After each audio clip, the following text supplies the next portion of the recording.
In Restingo El Hierro, the sky is covered with a thick layer of sand from the Sahara.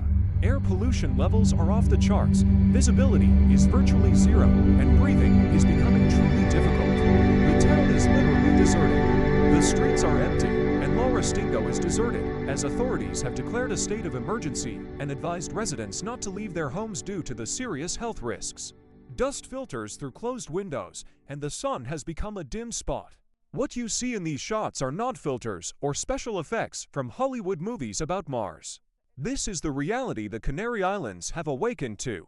Restingo, the southernmost point of the archipelago, officially ceased to be a paradise today. The sky, which was azure just yesterday, has turned into a thick, suffocating orange curtain.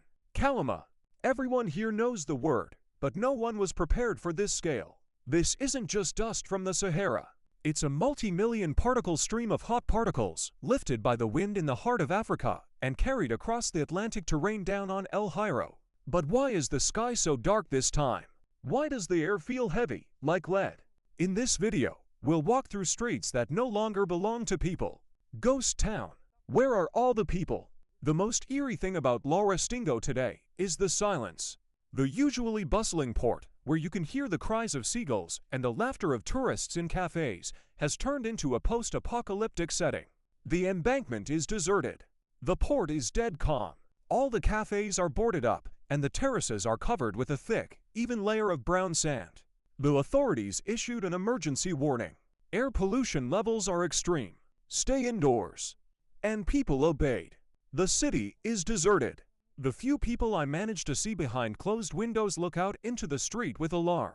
Breathing outside without a special respirator is impossible. After just 5 minutes your lungs begin to burn, and a lingering metallic taste of the desert fills your mouth. You'll see images that will leave you feeling uneasy. Empty playgrounds covered in sand, and abandoned cars transformed into gray hills. The physics of the disaster. Why is it dangerous?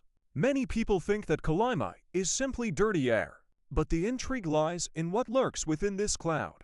Along with the sand, the Sahara brings with it microscopic particles PM2.5 and PM10, which penetrate deep into the lungs and enter the bloodstream. But there's something else too. Scientists say such powerful storms can carry fungi, bacteria, and even mineral salts that cause allergies even in perfectly healthy people. The intrigue is, what are they hiding? Locals are whispering. Why didn't the weather service warn of such a powerful storm in advance? Some believe that this Calima is the most powerful in decades and is linked to abnormal changes in Atlantic currents. But others argue that the sand is just the tip of the iceberg, and something more serious will follow. Why are electronics starting to malfunction in some areas of Restingo? Static electricity accumulated in billions of sand grains is interfering with mobile phone and internet service. The city isn't just suffocating, it's experiencing information isolation. We'll try to find out when this will end and what consequences this red fog will leave in its wake. Survival tips important. If you find yourself in the Canary Islands during such a storm, remember: sealing. Seal cracks in windows and doors with tape or wet towels. Sand gets everywhere. Air. Don't turn on air conditioners unless they have special HEPA filters. You'll just pump poison into the room. Hydration. Drink plenty of water and rinse your nose and throat. Masks. A regular medical mask is useless here. Only an FFP2 or FFP3 respirator. Tomorrow the wind may change and the sand will wash into the ocean, leaving behind only piles of trash and dirty streets. But today, Restingo is a place where nature has shown man his true place. We are only guests on this planet, and when the desert decides to visit us, all we can do is wait and pray for rain. Watch the video to the end to see a unique moment. How day turns to deep twilight at midday. Subscribe to the channel to stay updated on what's happening on the islands. Your support helps us continue filming in such extreme conditions.